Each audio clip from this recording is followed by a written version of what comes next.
And I am joined by the head coach of the Super Bowl champion Philadelphia Eagles, Doug Pederson. Doug, it's great to have you here. Welcome. Bob, thank you for having me, and I'm excited to be on. Well, I got to ask you, how many times have you watched the tape of the Super Bowl? I've watched it a few times. You know, it never gets old, obviously. You know, especially watching the Philly special. But it's obviously a game that I'll remember for the rest of my life. Do you watch it as a coach, or can you watch it with friends with a glass of wine in your hand? It's just another guy. You know what? I do it both. I do watch it with the coach's eyes, looking at fronts, looking at coverages, you know, from the defensive perspective. I'm even critiquing my play calls, you know, from should I have run the ball in that situation to throw it in that situation. But then there are times when I look at it as a fan and just see how excited the fans were to be able to watch that game. You know, the one play, we know the preparation that went into it. That moment, the decisiveness in that moment, what does that say about the way you're trying to run the team? Well, I think it goes to the fact that I trust my players 100%, and you know, I can't say that, you know, everywhere, and I'll just say that my guys believe in me and believe in what we're doing and the way we execute, and so I think there's a trust factor there that they can come and they can collaborate and they can talk, and you know, Nick can throw out an idea and it's a great idea at the time, and that's something that we were able to do pretty much all of last year, and it culminated obviously with the Philly special and a win in the Super Bowl. I want to go from Philly special and your ring, your second Super Bowl ring, back to the fraternity you're part of, starting Cleveland Browns quarterbacks since 1999. Have you seen the mock-up jersey that lists all the names? I've got a picture of it on my phone. Yes, I've seen it. I think you're number 4. When you look at that, what do you think about? First of all, that's a long list of quarterbacks, and you know, I honestly, quite honestly, when I see that picture, I'm also reminded of my time in Green Bay with a quarterback that played one quarterback in particular that played a lot of years in Green Bay, and Brett Favre, and where that list is pretty extensive. Yeah, and his legacy, of course, lives forever. I want to talk to you about one of your captains, Malcolm Jenkins. We had him on this program a number of times at the Super Bowl a couple of years ago about his activism through what was going on last year.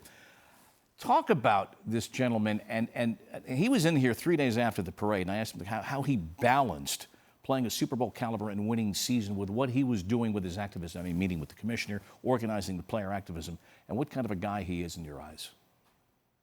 I tell you, Malcolm is a tremendous human being. He's a great teammate, a great player, a leader on our football team. He's part of the player council that the players vote on, and he does a lot not only for the Philadelphia Eagle organization, but obviously, you know, off the football field and in some of the you know, opportunities that have been you know, kind of put in his lap, and you know, he's such a strong voice and a powerful voice that, you know, I've had him talk to the team before. I've had Chris Long talk to the team. I've had these guys express their feelings because, quite honestly, even myself, we don't know necessarily what they're going through and what they're, you know, helping. And so for them to be able to, you know, shed a little light to us is valuable. In that fall where so much was happening last year off the field and politically with the White House and the anthem and the activism and Malcolm being in the middle of it, did you have any concerns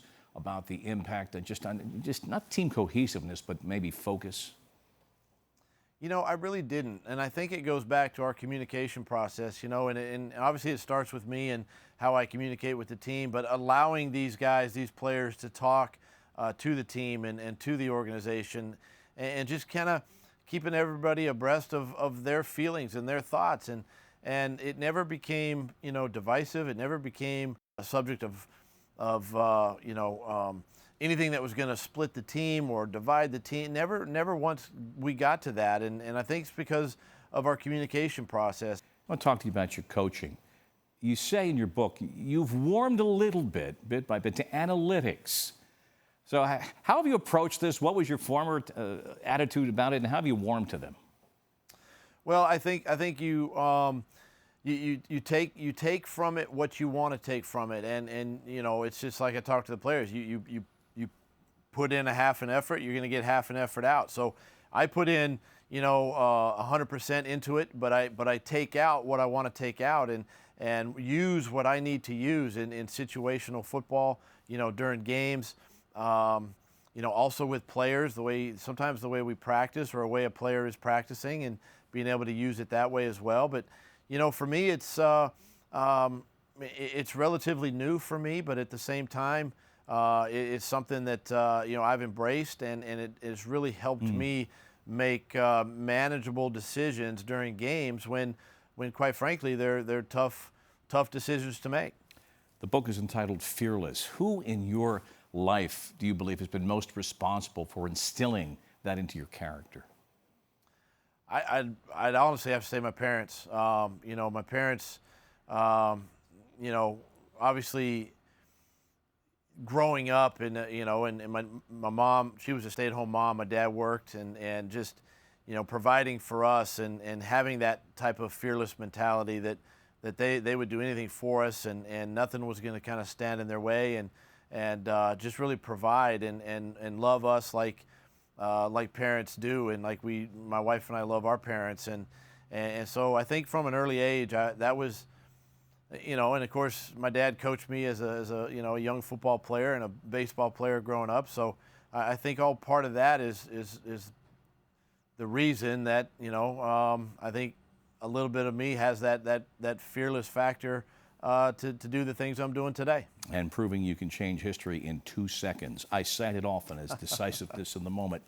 Doug, again, congratulations. The book is Fearless. We wish you luck with this season, luck with the book. Thanks for spending this time with us. Bob, thank you so much for having me.